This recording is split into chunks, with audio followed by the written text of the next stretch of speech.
الرحمن الرحیم۔ السلام علیکم۔ اندلس نیوز کے ساتھ میں ہوں وجیہہ زری۔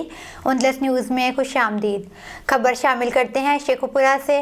شیخوپورہ ضلع میں لاؤڈ اسپیکر ایکٹ کی خلاف ورزیاں جاری ہیں اور ضلع انتظامیہ اور متعلقہ محکموں کے افسران اور ملازمین خاموش تماشائی بنے ہوئے ہیں، جبکہ شہری شدید تفتیش اور ذہنی اذیت کا شکار ہیں، جنہوں نے سخت رد عمل کا اظہار کرتے ہوئے کہا ہے کہ لاؤڈ اسپیکر ایکٹ پر عمل درآمد صرف مساجد اور مدارس کی حد تک محدود رہ گیا ہے اور دیگر افراد کھلے عام اس ایکٹ کی خلاف ورزیاں کر رہے ہیں، جن میں ریہڑی مالکان اور خوانچہ فروش سرفہرست ہیں، جو اپنی گدا گاڑیوں، ریہڑیوں اور خوانچہ سائیکلوں پر بلند آواز میں فروخت کردہ اشیاء کی روزانہ تشہیر کر کے عوام کو ذہنی کوفت میں مبتلا کر رہے ہیں۔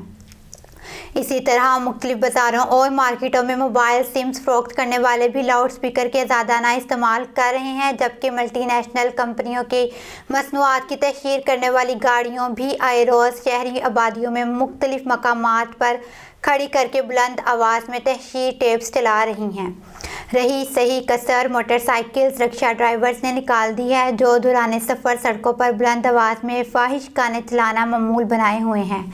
لاؤڈ اسپیکر ایکٹ کی جاری خلاف ورزیوں سے ہسپتالوں میں مریض اور تعلیمی اداروں کے بچے سب سے زیادہ متاثر ہو رہے ہیں، مگر ضلع انتظامیہ اور ٹرانسپورٹ اتھارٹی اور دیگر متعلقہ محکموں کے افسران اور ملازمین کارروائیوں سے گریزاں ہیں، جن کی اس نااہلی اور عدم توجہی نے شہریوں کو ذہنی مریض بنا کر رکھ دیا ہے اور عام آدمی کا سکون چھین چکا ہے۔